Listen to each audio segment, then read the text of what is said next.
এই যে উত্তর মালদার সংসদ, ওনার বাড়ি তো গাজলে, কিন্তু উনি থাকেন মালদাতে, তাই তো? এই বিষয়টা একটু বলেন তো। হচ্ছে আপনারা জানেন উত্তরবঙ্গে যে বন্যা পরিস্থিতি, সেই বন্যা পরিস্থিতি প্রতি দিকতে আমাদের রাজ্য সভাপতি এবং বিধায়ক এবং উত্তর মালদা সংসদ গেছিলেন।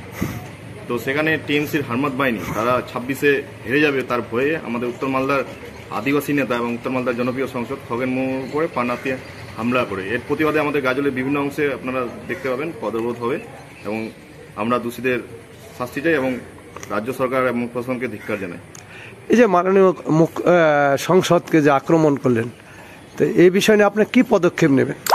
আমাদের গাজলের বিভিন্ন জায়গায় আপনারা অলরেডি আলামপুরে শুরু হয়ে গেছে পদরোধ, আমরা গাজল বামনগোলা মোড়ে কিছুক্ষণের মধ্যে শুরু করবো। গাজলের বিভিন্ন জায়গায় আমাদের ধিক্কার প্রতিবাদ সভা চলবে।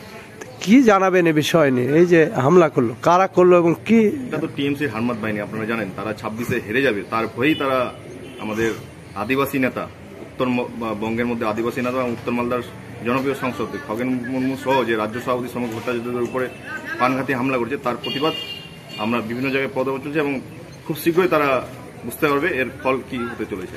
এই যে ওনার বাড়ি গাজলে, তো আপনি বিজেপির নেতা গাজলে, কি পদক্ষেপ নেবেন? ঊর্ধ্বতন কর্তৃপক্ষকে বিষয়টি জানাবেন? ঊর্ধ্বতন কর্তৃপক্ষ অলরেডি জানে, আপনারা সবাই জানেন, সংবাদ মাধ্যম বিভিন্ন সম্প্রচার হচ্ছে। আমরা তো অবশ্যই আমাদের গাজলের যেহেতু উনি বাসিন্দা এবং আমরা গাজল বিজেপির পক্ষ থেকে বিভিন্ন জায়গায় আমাদের প্রতিবাদ সভা চলবে। আপনার নাম এবং কোন পদ? আমার নাম নিরঞ্জন মণ্ডল, গাজল মণ্ডল একের সভাপতি।